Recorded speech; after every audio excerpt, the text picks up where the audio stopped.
د روژه کې ختمونه شروع دي په دې جماعتونو کې حافظان ولاړ دي او صاحبه یو غرزار دی الا ختم پکې خانانم ولاړ دي او نوابانم ولاړ دي او مالدارم ولاړ دي او دا مور مړي پلار مړي پکې ولاړ دي او کنه یو غرب دی او پی جی صاحب مچتیږي او اخلاصيږي او صاحب دیخوا ګورئ په دې روژه کې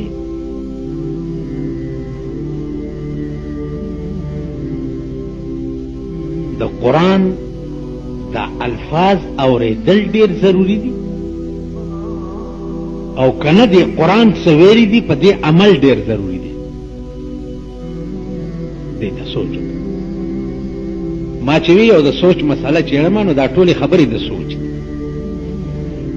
حافظ خو مخکې لګیا دی اول خو په داسې لګیا یې هغه چې پوهېږي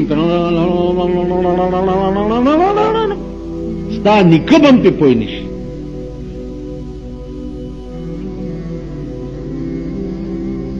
اخو الفاظ وایي د قرآن که نه او ته چې ورپسې ولاړ نو د قرآن دا الفاظ اورېدل ډېر ضروري دي او که نه دې کې دا څه لیکلي دي دا قرآن راغلی دې دپاره دی چې په دې به عمل کې تاسو اوس په دې ختمونو کې هغه خلک هم ولاړ دي او بعضې خلقو په بنګلو کې حافظانو درولی دي او ختمونه پې کوي ټیک شو په دې قرآن کې لیکلي دي چې ښځه په کور کې په زوره زوره نه ګرځي چې د پڼو اواز یې بهر پردی سړی وانه ورځي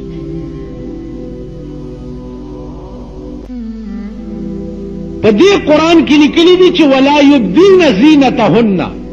الا لبعولتهن ښځه به خپل محاسن پردو سړو ته نه ښکاره کوي په دې قرآن کې لیکلي دي چې قرنا فی بیوتکن ولا تبرجن تبرج الجاهلیة الاولی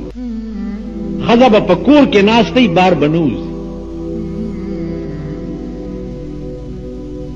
په دې قانون اسلامي کې لیکلي دي چې د کم سړي ښځه بار بربنډه ګرځي هغې دله سره اوس یو سړي ما ته وایي جمع سره مونځ مالدې جمعو کې مونځونه کېږي د باګرو دله به هم در سره په صف کې ولاړ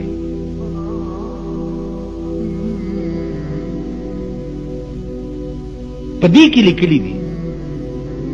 چې د چا ښځه واشه بار ګرځېده څه شي دلی او دله خدای بخي نو کوي دي حافظانو پسې ختمونه کوي ټیک شو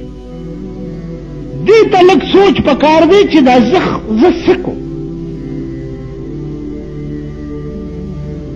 ها مونځ کوي مونځونه نن عادت ګرځېدلی دی هر سړی کوي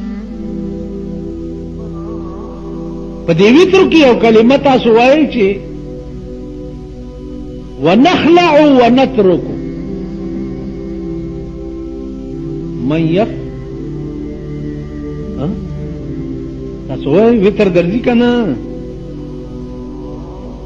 که تاسو پکې درې ځله قل هو وایئ دا د خپلو استادانو نه چې لاړ شئ تپوس وکئ چې نخلعو نترکو من یفجرک څه معنا ده